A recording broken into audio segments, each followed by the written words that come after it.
¿Alguna vez te has preguntado por qué sigues aquí, respirando, después de todos estos años? ¿Por qué tu corazón sigue latiendo mientras otros ya partieron?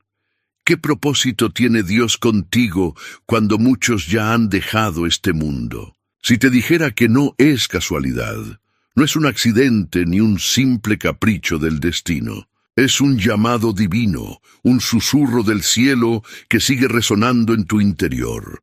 Porque si aún estás aquí, es porque hay algo que solo tú puedes hacer. Algo que el cielo ha reservado exclusivamente para ti. Pero sé que a veces es difícil creerlo. Sé que a veces las noches se hacen eternas y los días parecen repetirse sin sentido. Sé que has vivido cosas que otros no podrían soportar. Has perdido personas que creíste que estarían siempre a tu lado. Has visto cómo los hijos crecieron, cómo se fueron, y el eco del silencio se volvió el nuevo sonido de tu casa. Has sentido el peso de los años en tus huesos y has llegado a pensar que tu tiempo ya pasó, que ya no queda nada por hacer. ¿Y si te dijera que te equivocas? ¿Y si te dijera que el propósito de Dios sigue vigente, que tu historia aún no ha terminado y que el cielo todavía está escribiendo nuevas páginas para tu vida? Porque cuando el mundo dice que ya diste todo, Dios dice que apenas estás comenzando.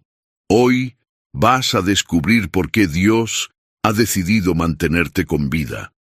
Por qué, a pesar de las cicatrices, los dolores, los fracasos y las lágrimas, tu misión no ha terminado. Porque Dios no es un Dios que descarta, es un Dios que restaura. Y mientras tú piensas que ya no sirves, Él está diciendo que aún hay algo que solo tú puedes hacer, un propósito escondido en los años que te han sido prolongados. En los próximos minutos te voy a revelar historias de hombres y mujeres en la Biblia que cuando pensaban que su tiempo había terminado, Dios los llamó a cumplir su propósito más grande. Moisés, a los 80 años, recibió la misión más poderosa de su vida. Caleb, a los 85, pidió una montaña para conquistar. Ana la profetisa, en su ancianidad, reconoció al Mesías cuando nadie más lo hizo. Pero esto no es solo un mensaje para aquellos personajes de la Biblia. Es un mensaje para ti, porque aunque hoy te sientas olvidado, cansado o incluso inútil, Dios sigue viendo algo en ti que el mundo no puede ver. Él ve un corazón que ha sido moldeado por el dolor, una fe que ha sido purificada por las lágrimas y una voz que puede consolar, inspirar y despertar a otros que están viviendo lo mismo que tú. Así que no te vayas, no te distraigas, porque lo que estás a punto de descubrir podría ser la clave para vivir la etapa más poderosa y fructífera de tu vida. ¿Te das cuenta? No se trata de cuánto puedes correr, ni de cuánta energía te queda. Se trata de cuánto estás dispuesto a creer que Dios todavía no ha terminado contigo. Pero antes de comenzar, quiero pedirte algo muy importante. Escribe en los comentarios: Dios, revela tu propósito en mí. Hazlo ahora mismo. No es solo un gesto, es un acto profético, una declaración de fe que puede abrir puertas que han estado cerradas por años. Y cada vez que escribes esta frase, ayudas a que este mensaje alcance a más personas que necesitan escuchar esta palabra. Respira hondo. Siente cómo el aire llena tus pulmones. Ese aliento es una señal de que Dios sigue soplando vida en ti. ¿Estás listo para descubrir por qué? Entonces, comencemos. Cuando se pasa de los 60 años, el silencio puede ser ensordecedor, especialmente cuando los días se hacen largos y las noches parecen eternas. El eco de lo que fue retumba en el corazón, y los recuerdos de lo que no se hizo empiezan a pesar, más que los logros alcanzados. Pero, ¿y si ese silencio no fuera un vacío, sino un escenario divino donde Dios prepara algo poderoso? Moisés conoció ese silencio. Después de una vida de privilegios en el palacio de Egipto, terminó pastoreando ovejas en el desierto. No por 1 año ni 2, sino por 40 largos años. 4 décadas en las que la voz de Dios parecía haberse apagado. 4 décadas en las que cada paso en el desierto le recordaba su fracaso, su huida, su error. Pero fue precisamente en ese escenario de aparente olvido donde Dios decidió hablarle.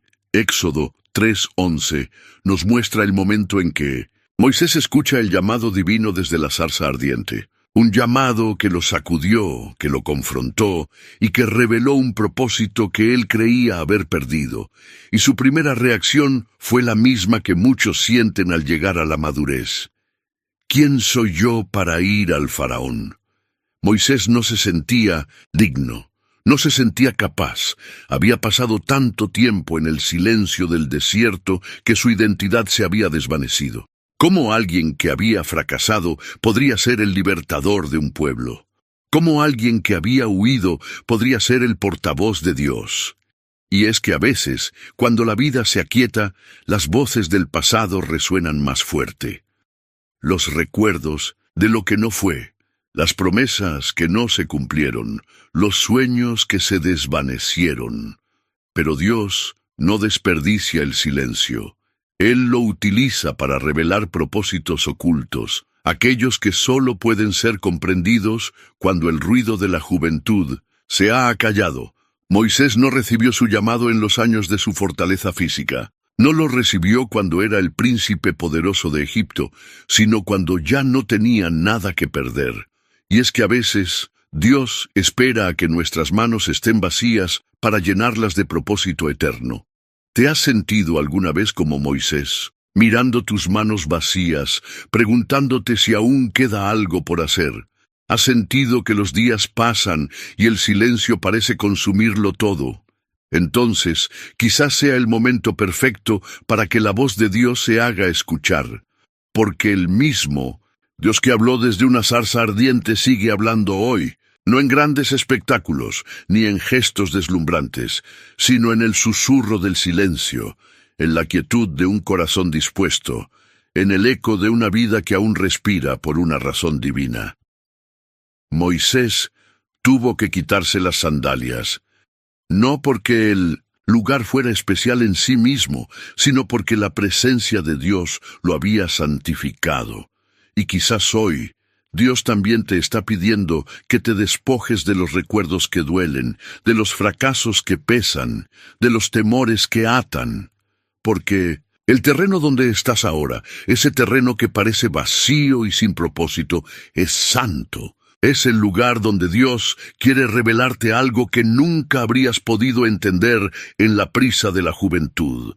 Y mientras Moisés dudaba de su capacidad, Dios no le recordó su pasado, sino su promesa. Yo estaré contigo, le dijo, porque cuando la voz de Dios resuena en el silencio de la madurez, no lo hace para recordarnos lo que hemos perdido, sino para mostrarnos lo que aún podemos conquistar. Cuando los años avanzan, el cuerpo se debilita, pero el espíritu puede volverse más fuerte que nunca, y es en esa fortaleza interior donde Dios obra de maneras sorprendentes. Caleb es un ejemplo vivo de esto. Un hombre que a los 85 años, cuando muchos ya piensan en retirarse, se levanta y dice, «Dame este monte», Josué 14:11. ¿Te imaginas esa escena? Un anciano que había visto morir a toda su generación en el desierto. Un hombre que había sido testigo de la rebelión, de la desobediencia, del desánimo de su pueblo. Pero él nunca perdió la fe. Caleb había recibido una promesa 4 décadas atrás, cuando fue uno de los 12 espías enviados a explorar la tierra prometida. Vio lo que otros no pudieron ver.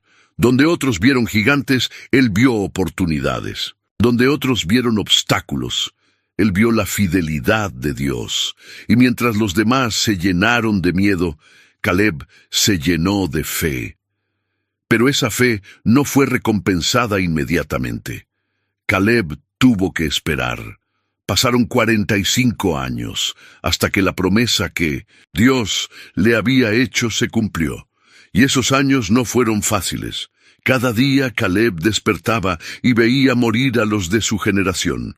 Cada día se preguntaba cuándo llegaría el momento de reclamar su herencia. Pero a pesar de todo, su fe no se debilitó. ¿Cómo es posible mantener la fe viva durante tanto tiempo?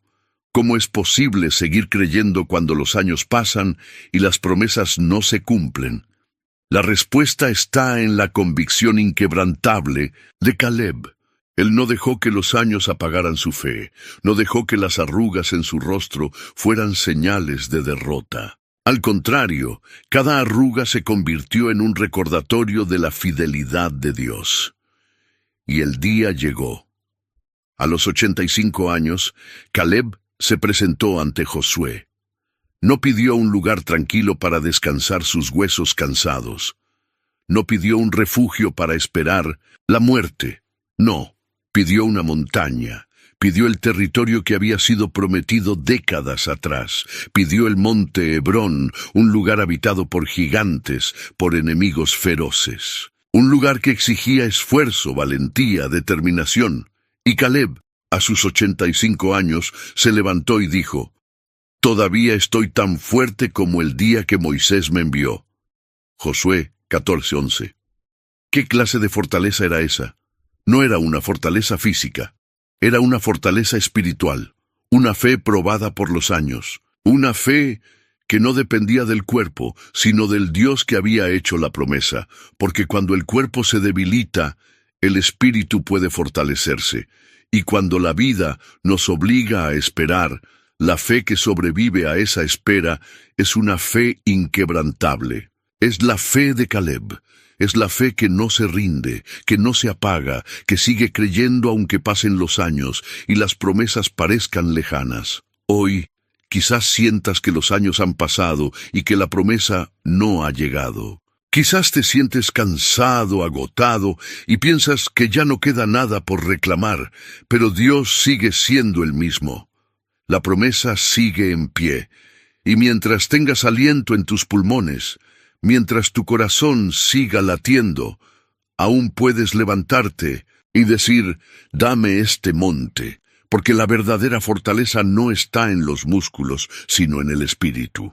No está en lo que el cuerpo puede hacer, sino en lo que la fe puede alcanzar. Y hoy Dios sigue buscando a hombres y mujeres como Caleb, personas que, a pesar de los años, siguen creyendo, personas que, a pesar del cansancio, siguen esperando. Personas que, aunque el mundo las vea débiles, son más fuertes que nunca. Así que, ¿qué montaña estás dispuesto a reclamar hoy? Caleb se levantó a los 85 años y pidió una montaña, no porque el paso del tiempo le hubiera quitado la esperanza, sino porque entendía que las promesas de Dios no expiran. Pero ¿qué ocurre cuando los años pasan y lo único que sientes es el silencio? ¿Qué pasa cuando las promesas parecen haberse desvanecido en el aire? En una cultura que celebra la juventud y descarta a los mayores, es fácil sentir que los años avanzados son un tiempo de olvido, de espera pasiva, de recuerdos lejanos. Pero Dios ve de una manera completamente distinta. Mientras el mundo se apresura en buscar lo nuevo, Dios sigue mirando a aquellos que con años acumulados y corazones desgastados aún pueden recibir promesas que cambian generaciones. Zacarías y Elizabeth vivieron ese aparente olvido. Eran ancianos, justos y fieles a Dios, pero cargaban una profunda tristeza. No habían podido tener hijos. En una cultura donde la descendencia era vista como una bendición divina, ellos llevaban el estigma del silencio. Oraban, servían, esperaban, pero nada sucedía. Años y años habían pasado, años de súplicas sin respuesta, años de mirar a otros padres acunar a sus hijos mientras ellos volvían a casa con las manos vacías, años de sentir que sus oraciones se habían perdido en el cielo, años de escuchar al enemigo susurrar: «Dios te ha olvidado». Pero Dios no había olvidado nada. en el momento menos esperado, cuando ya no había esperanza humana, cuando Elizabeth ya era considerada estéril y Zacarías había dejado de pedir lo imposible, un ángel apareció. Y no vino con una simple palabra de consuelo. No. Vino con una promesa que cambiaría el curso de la historia. Zacarías, no temas, porque tu oración ha sido escuchada y tu esposa Elizabeth te dará un hijo y le pondrás por nombre Juan. Lucas 1:13. Imagina ese momento, años de espera, décadas de silencio, y de repente Dios irrumpe en su vida con una promesa inimaginable. No solo tendrían un hijo, sino que ese hijo sería el precursor del Mesías. Un hombre cuyo nacimiento sería un eco profético, una voz que clamaría en el desierto, preparando el camino para la llegada del Salvador. Y es que Dios no solo escucha las oraciones, sino que las responde de una forma que trasciende nuestras expectativas. Zacarías y Elizabeth no recibieron un hijo común. Recibieron un profeta, un hombre que sacudiría naciones, que haría temblar a los poderosos, que cambiaría la historia. Pero ¿por qué esperar tanto? ¿Por qué no responder en la juventud, cuando Elizabeth aún podía concebir con facilidad? Porque Dios no solo estaba formando un niño, estaba formando a dos ancianos cuyo testimonio revelaría el poder del tiempo en las manos divinas. Zacarías y Elizabeth vivieron años de aparente olvido, pero Dios los estaba preparando para una misión eterna. Y eso es lo que sucede cuando el cielo guarda silencio. Dios no está ignorando, está trabajando, no está retrasando, está perfeccionando. Porque algunas promesas no se cumplen en la juventud, sino en la madurez, cuando el corazón está más moldeado, cuando la fe ha sido probada, cuando la dependencia de Dios es más profunda. Hoy quizás te sientas como Zacarías y Elizabeth. Quizás sientas que tus oraciones han caído en el vacío, que los años han pasado y lo que esperabas nunca llegó, que el mundo sigue avanzando y tú sigues estancado en el mismo lugar. Pero la perspectiva divina no es la perspectiva humana. Dios no mide el tiempo como nosotros lo hacemos. Él no descarta a los ancianos. Al contrario, los elige para hacer cosas que los jóvenes no podrían soportar. Los elige para recibir promesas que impactan generaciones. Porque cuando Zacarías salió del templo, no era el mismo hombre. Salió mudo, pero lleno de una revelación. Salió con el corazón ardiendo de esperanza, sabiendo que lo imposible había sido declarado sobre su vida. Así que, ¿y si hoy el cielo estuviera preparando una promesa inesperada para ti? ¿Y si, en lugar de preguntarte por qué Dios tardó, tanto empezaras a preguntarte qué está a punto de hacer? Porque lo que parece olvido en las manos de Dios es un tiempo de preparación. Y cuando Él decide hablar, lo hace con una promesa que trasciende generaciones. Zacarías salió del templo sin palabras, pero con una promesa ardiendo en su corazón, una promesa que rompía el silencio de los años y demostraba que, aunque el mundo se olvide de los mayores, Dios sigue viendo en ellos un propósito eterno. Porque para Dios los años avanzados no son sinónimo de estancamiento, sino de fructificación. En el Salmo 92:12, el Señor nos deja una promesa clara y poderosa: el justo florecerá como la palmera. Y lo más impactante es lo que dice un poco más adelante: aún en la vejez fructificarán. Es decir, Dios no solo espera que demos fruto en la juventud, cuando las fuerzas abundan y la energía parece inagotable. Él espera que demos fruto también en la vejez, cuando las manos tiemblan, cuando el cuerpo se debilita, cuando el mundo dice que ya no hay nada que ofrecer. Pero ¿qué tipo de fruto es ese? Porque el fruto de la juventud es vigoroso, visible, activo. Sin embargo, el fruto de la vejez es distinto. Es un fruto que ha sido cultivado con paciencia, regado con lágrimas, probado por los años. Es un fruto que lleva la esencia del carácter divino, de la experiencia vivida, del testimonio madurado en medio de las pruebas. Miremos a la palmera. ¿Por qué Dios la usa como símbolo de fructificación en la vejez? Porque la palmera crece lentamente, mientras otros árboles crecen rápidamente. La palmera toma su tiempo. Sus raíces se extienden en lo profundo, buscando agua en lugares donde otros no podrían alcanzarla. Y cuando finalmente florece, su fruto es abundante, dulce, resistente. Así también es la vida de un justo que ha caminado con Dios durante décadas. Al principio puede parecer que no hay fruto. Años de oración, de servicio, de entrega que no parecen dar resultados.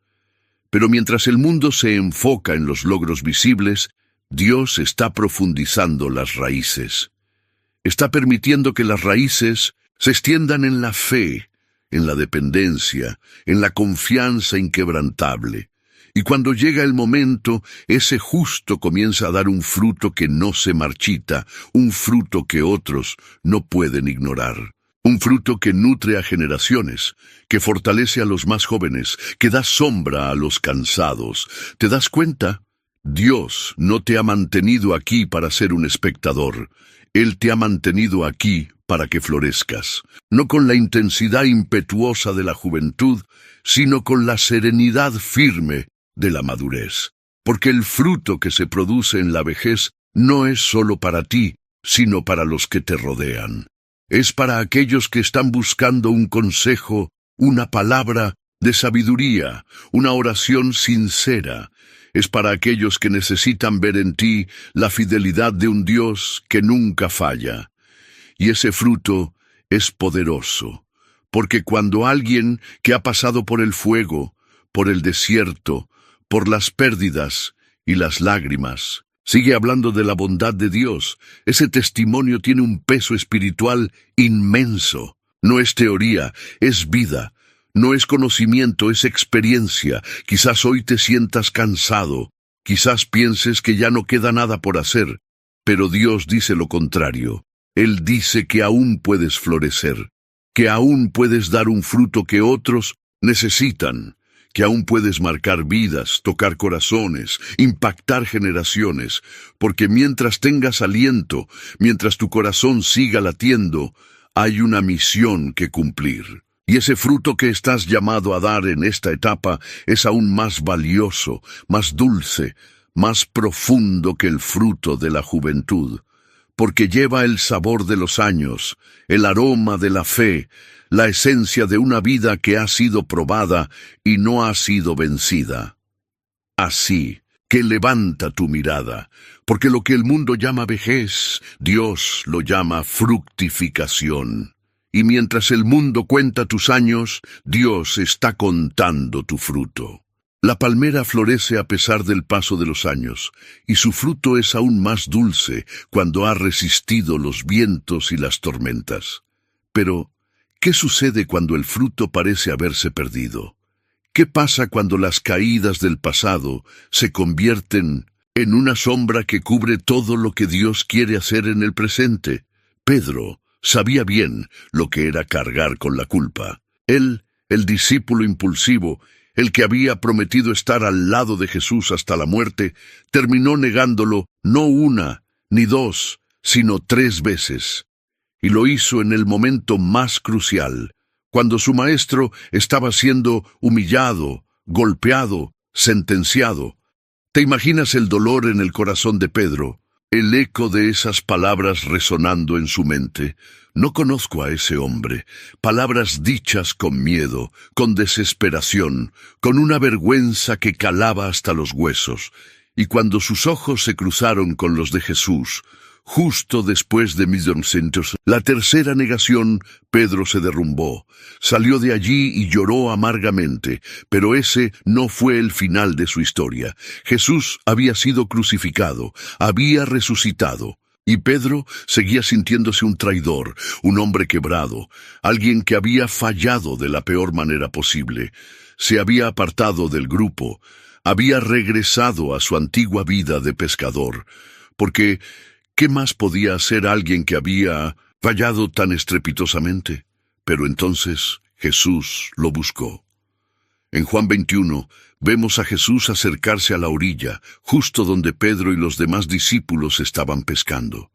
No lo hizo para reprocharle, no lo hizo para recordarle su traición. Lo hizo para restaurarlo, frente a una fogata, la misma escena en la que Pedro había negado a Jesús. El maestro le hace tres preguntas que penetran el alma de Pedro. Simón, hijo de Jonás, ¿me amas? No una, ni dos, sino tres veces. Una pregunta por cada negación. En ese momento, Jesús no le pide explicaciones, no le exige promesas de perfección, no le recuerda su fracaso. Solo le pregunta, ¿me amas? Porque la restauración no comienza cuando tratamos de borrar el pasado, sino cuando reconocemos que, a pesar de las caídas, aún amamos a Dios, y que ese amor, aunque imperfecto, puede ser el punto de partida para un nuevo comienzo. Y cuando Pedro responde con un «Sí, Señor, tú sabes que te amo», Jesús no lo rechaza. Al contrario, le da una misión: «Apacienta mis ovejas». En otras palabras, Jesús estaba diciendo: «Sí, fallaste, sí me negaste, pero aún puedes servir, aún puedes ser útil en mis manos, aún puedes ser un pastor para mi pueblo». Es impactante, porque el mundo descarta lo roto, pero Jesús lo restaura. El mundo desecha lo caído, pero Jesús lo levanta. Pedro pasó de ser un hombre quebrado, avergonzado, a ser un líder lleno del Espíritu Santo que predicó el primer sermón del nacimiento de la Iglesia y vio a miles rendirse a los pies de Cristo. Y eso nos habla a nosotros hoy. Quizás tú también te sientas como Pedro. Quizás pienses que tu pasado te descalifica, que tus errores te han dejado sin propósito, que Dios solo puede usar a los que no han fallado. Pero el Evangelio nos dice lo contrario. Dios no solo usa lo intacto, usa lo quebrado, usa las cicatrices, las caídas, las lágrimas. Porque lo que el enemigo quiso usar para destruirte, Dios lo usa para levantarte y llevarte más alto de lo que jamás imaginaste. Y es ahí donde el ministerio de Pedro se vuelve tan poderoso. Porque cuando Pedro hablaba del perdón, no lo hacía desde la teoría, lo hacía desde la experiencia. Él sabía lo que era fallar, él sabía lo que era ser restaurado. Así que, ¿qué pasaría si hoy dejaras de esconder tus cicatrices y comenzaras a verlas como marcas de gracia? ¿Qué pasaría si, en lugar de huir de tu pasado, lo entregaras a las manos del Maestro para que Él lo transformara en un testimonio que pudiera sanar a otros?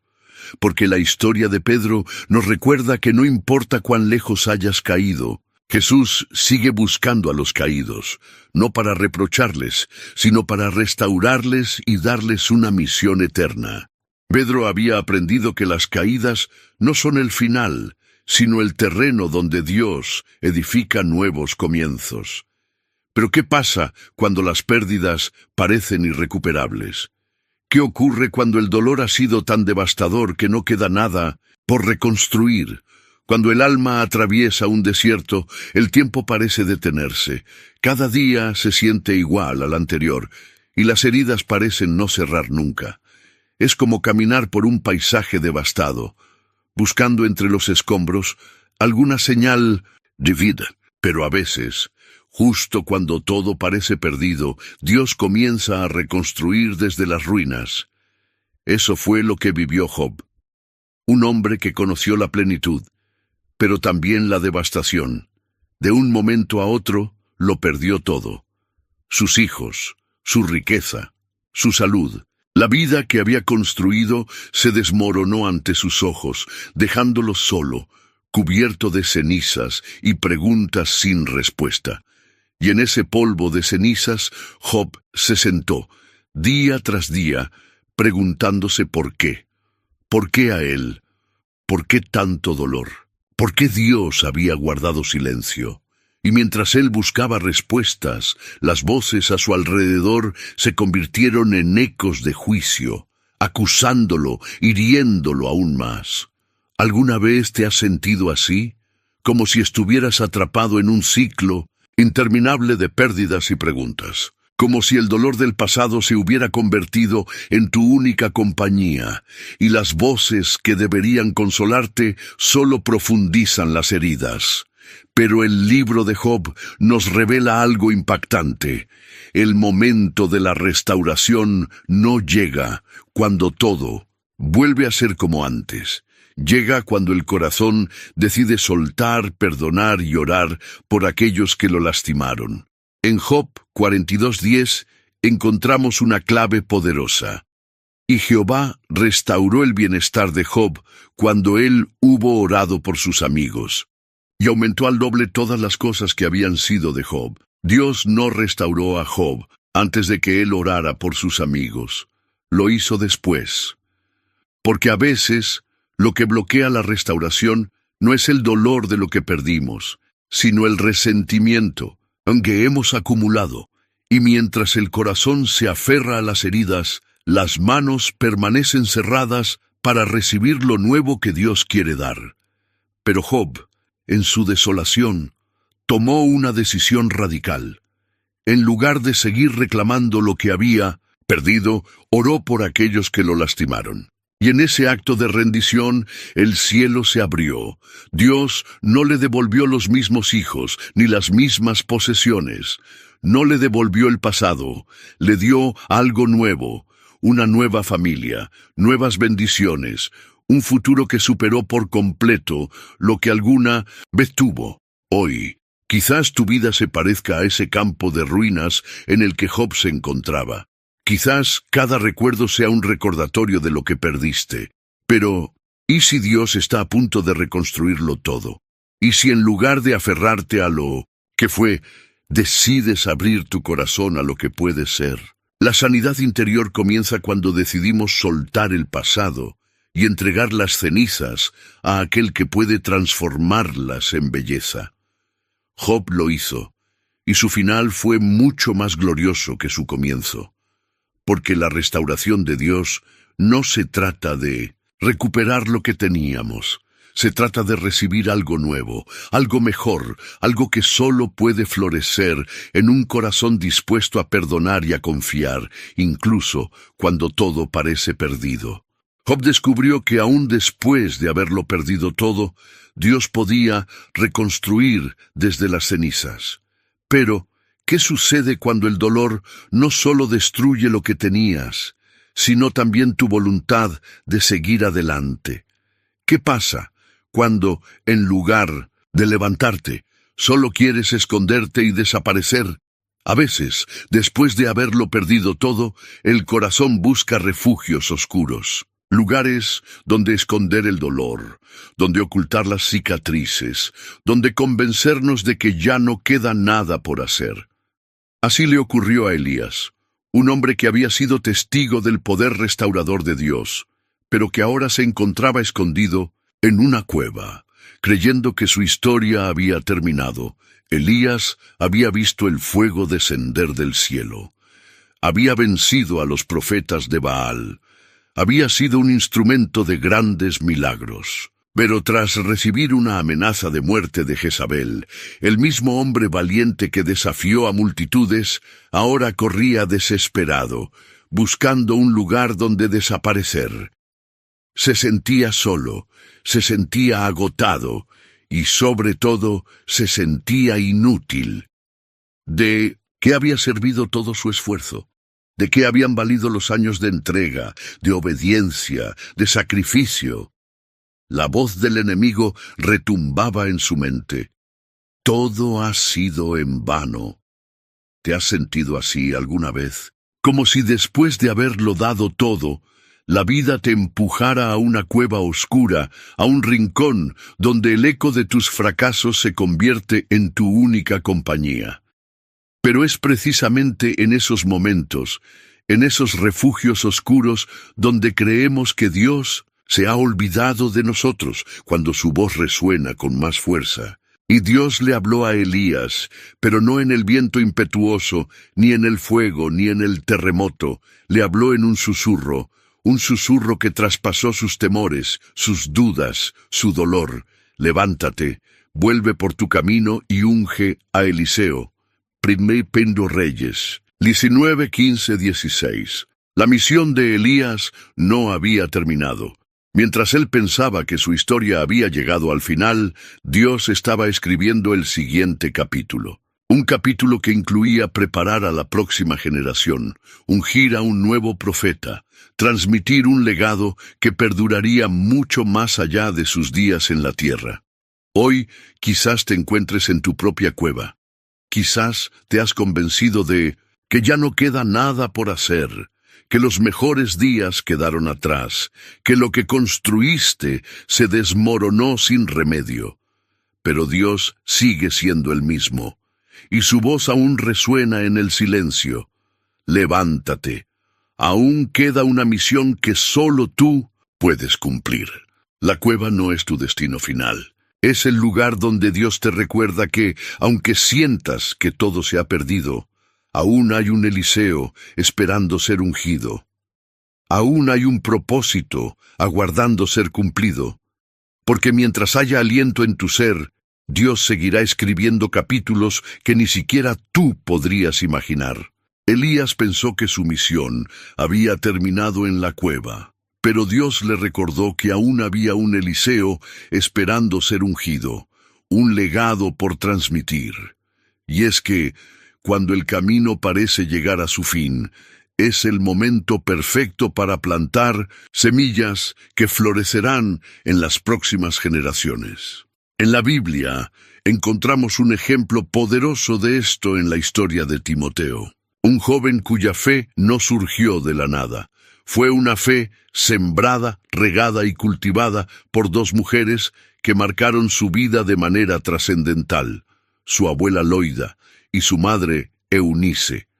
Pablo escribe en 2 Timoteo 1:5, trayendo a la memoria la fe no fingida que hay en ti, la cual habitó primero en tu abuela Loida y en tu madre Eunice, y estoy seguro que en ti también.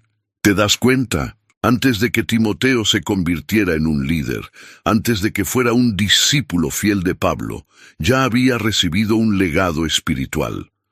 Un legado que no estaba basado en riquezas, posesiones, ni títulos. Un legado construido sobre oraciones, enseñanzas y testimonios de fe viva. Loida y Eunice no predicaron en grandes plazas, no escribieron epístolas, no tuvieron un ministerio público, pero hicieron algo que impactaría a generaciones. Sembraron la fe en el corazón de un niño. Y esa semilla creció hasta convertirse en un líder espiritual que influiría en la iglesia primitiva. Hoy, quizás sientas que los días de grandes batallas quedaron atrás, que los momentos de grandes conquistas se desvanecieron en el tiempo. Pero, ¿y si tu mayor misión ahora fuera dejar un legado espiritual que transforme vidas, que trascienda el tiempo, que perdure mucho más allá de tus años en la tierra? Ese legado no se deja con discursos grandilocuentes ni con gestos impresionantes.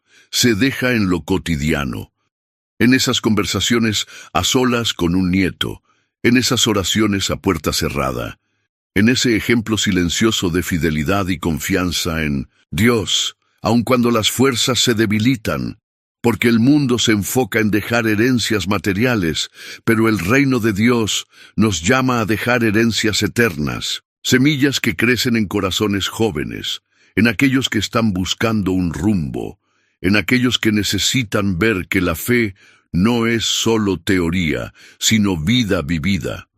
Y lo más impactante es que no necesitas un púlpito ni una plataforma para hacerlo. Loida y Eunice lo hicieron en casa, con un niño pequeño que absorbía cada palabra, cada enseñanza, cada oración. Lo que sembraron en él lo vieron florecer en Timoteo. Hoy Dios te llama a hacer lo mismo, a ser un Loida, a ser una Eunice, a tomar cada momento como una oportunidad para sembrar la fe en los corazones que te rodean. porque lo que parece pequeño a nuestros ojos, en las manos de Dios, se convierte en un legado eterno. Así que, ¿quién está esperando recibir tu herencia espiritual? ¿Quién es ese Timoteo en tu vida que necesita escuchar tus palabras, sentir tus oraciones, ver tu fe en acción? Porque mientras haya aliento en tu ser, aún hay tiempo para dejar una marca eterna. Aún hay tiempo para transmitir la fe, para regar las semillas, para preparar el terreno donde las próximas generaciones caminarán. Timoteo fue marcado por las oraciones y enseñanzas de su abuela Loída y su madre Eunice, un legado espiritual transmitido de generación en generación. Pero, ¿qué ocurre cuando el paso del tiempo ya no permite hablar, enseñar o guiar físicamente? ¿Qué pasa cuando las fuerzas disminuyen y parece que lo único que queda es orar? Es en ese momento cuando las oraciones se convierten en el arma más poderosa que un creyente puede empuñar. Porque cuando ya no puedes hacer grandes cosas, puedes orar grandes oraciones. Y eso es precisamente lo que hizo Ana, la profetisa.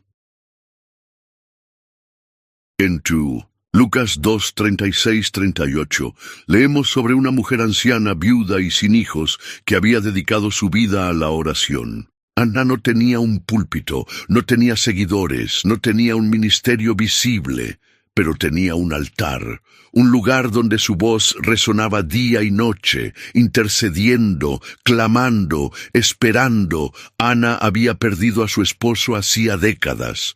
Cualquier otro podría haber dicho que su vida había terminado, que ya no quedaba nada por hacer, pero Ana decidió entregar sus días al templo. Y ahí, en ese lugar aparentemente insignificante, se convirtió en una gigante espiritual. ¿Te imaginas? A esa anciana día tras día, entrando al templo. Otros pasaban, la miraban y quizás pensaban que estaba perdiendo el tiempo, pero mientras el mundo la ignoraba, el cielo la escuchaba, porque cada oración era una semilla plantada en la eternidad. Y fue precisamente allí, en el templo, donde Ana recibió la mayor revelación de su vida. Mientras oraba, mientras persistía, mientras susurraba oraciones al cielo, sus ojos vieron al Mesías.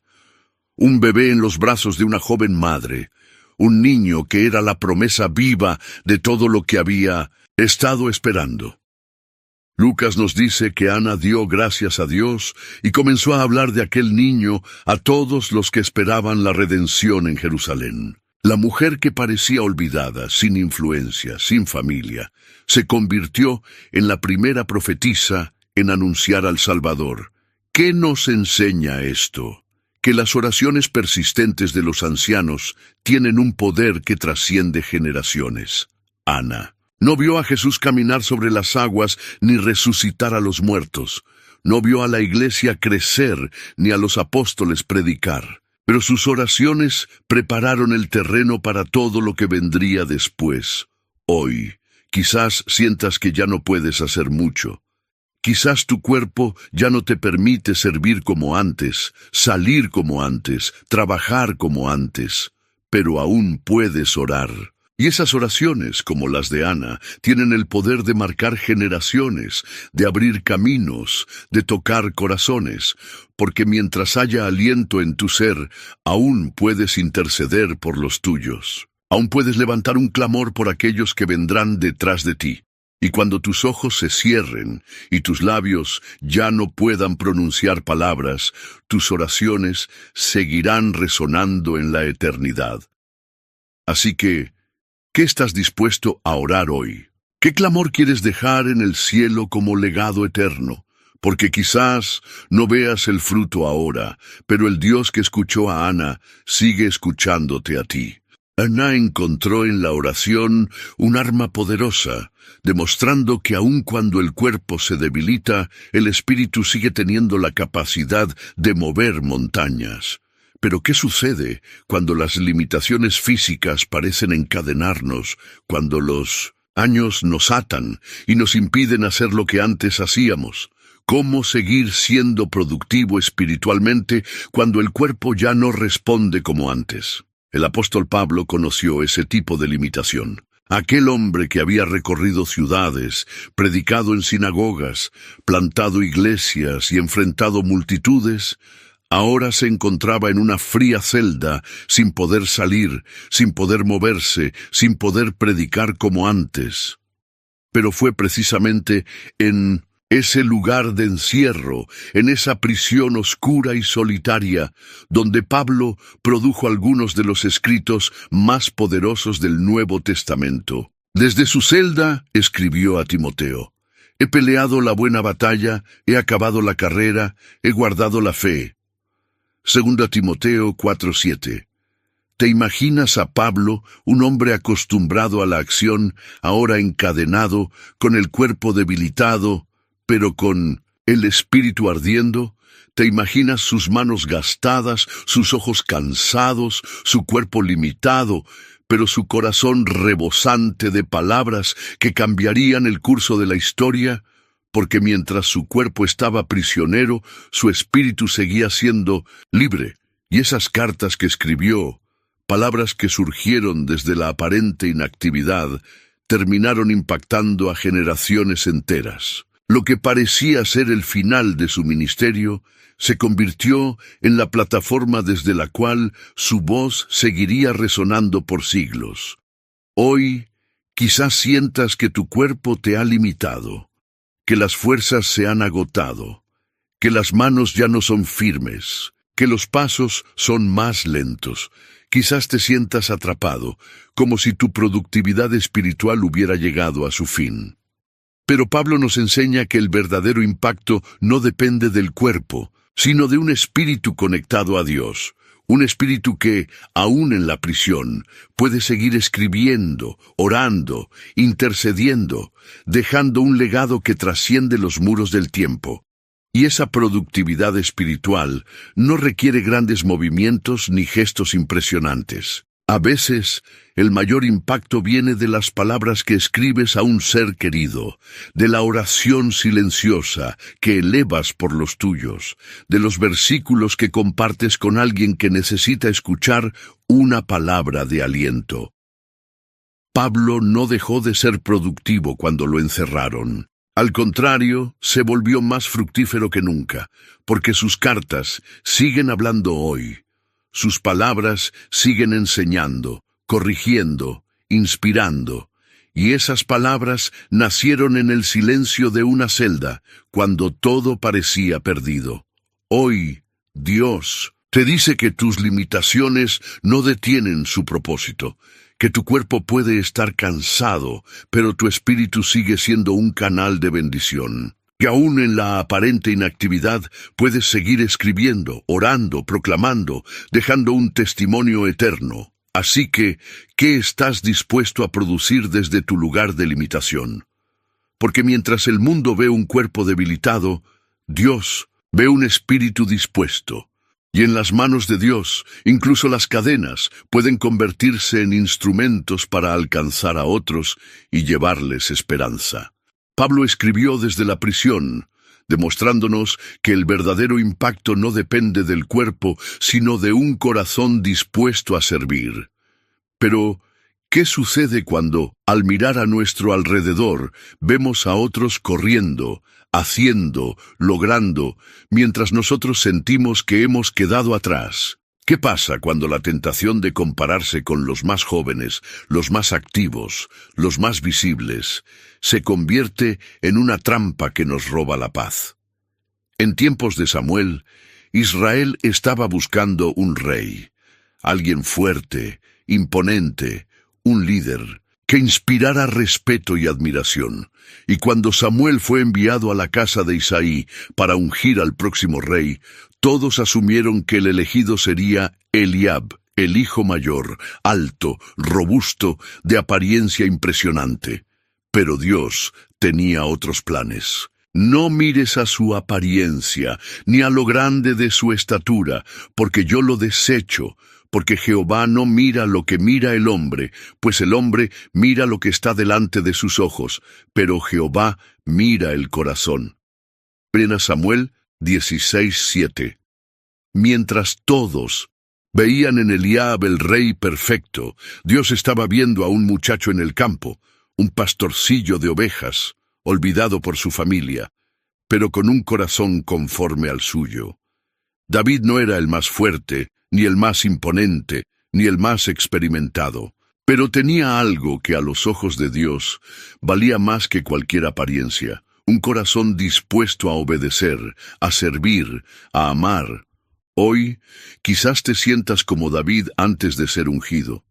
Quizás sientas que otros están brillando, avanzando, conquistando, mientras tú pareces haber quedado al margen. Quizás te comparas con aquellos que tienen más energía, más visibilidad, más oportunidades. Pero la historia de David nos enseña que Dios no mide el éxito por la apariencia ni por los logros visibles. Él mide el corazón. ¿Y qué pasa cuando caemos en la trampa de las comparaciones? Nos sentimos insuficientes, olvidados, inútiles. Dejamos de ver lo que Dios ha puesto en nuestras manos y comenzamos a desear lo que otros tienen. Pero cada etapa de la vida tiene un propósito específico. Lo que Dios espera de ti en este momento no es lo mismo que esperaba en tu juventud. Ahora, tu llamado puede ser influir con sabiduría, orar con fervor, guiar con amor. David fue ungido como rey, mientras sus hermanos aún lo miraban como un simple pastor. Y aunque tardó años en ocupar el trono, Dios ya había visto en él al líder que necesitaba, porque lo que otros desprecian, Dios lo elige. Lo que otros olvidan, Dios lo exalta. Hoy, Dios te recuerda que no necesitas correr más rápido, ser más fuerte, ni tener más influencia. No necesitas compararte con nadie. Lo único que Él está buscando es un corazón dispuesto, un corazón que diga: Señor, aquí estoy, usa lo que tengo, toma lo que soy. Así que, ¿y si hoy dejas de mirar a tu alrededor y empiezas a mirar hacia arriba? Porque mientras el mundo celebra la apariencia, Dios sigue celebrando el corazón. Y en sus manos, un corazón rendido vale más que 1000 victorias humanas. David fue elegido no por su apariencia, sino por su corazón dispuesto. Pero, ¿qué pasa cuando, a pesar de tener un corazón para Dios, las fuerzas se agotan y la visión se pierde?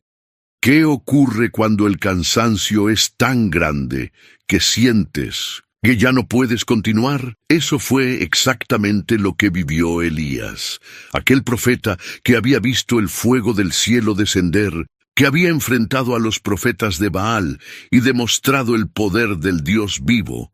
Ahora estaba huyendo, cansado y abatido. En 1 Reyes 19:4-5, encontramos a un Elías diferente al hombre valiente del Monte Carmelo. Ahora estaba en el desierto, solo, agotado, suplicando morir. «Basta ya, oh Jehová, quítame la vida, pues no soy mejor que mis padres». ¿Te imaginas a ese hombre? Un profeta que había sido testigo de milagros sobrenaturales, ahora tirado bajo un enebro, convencido de que su misión había terminado. El mismo hombre que había corrido con fuerza sobrenatural, ahora no tenía fuerzas ni para levantarse. ¿Cuántas veces nos hemos sentido así? Después de haber dado todo, después de haber luchado y servido fielmente, llegamos a un punto en el que el cansancio nos abruma y las promesas parecen haber quedado en el pasado. Nos sentimos vacíos, inútiles, como si el propósito se hubiera desvanecido. Pero es precisamente en esos momentos, cuando el agotamiento nos lleva al suelo, que Dios se acerca. Y lo hace de una forma tan tierna y compasiva que parece increíble. Dios no reprendió a Elías por querer morir. No le gritó ni lo acusó de falta de fe. En lugar de eso, envió a un ángel con alimento y agua. Un ángel que le dijo: «Levántate y come porque largo camino te resta». 1 Reyes 19:7. Dios sabía que Elías no necesitaba un sermón.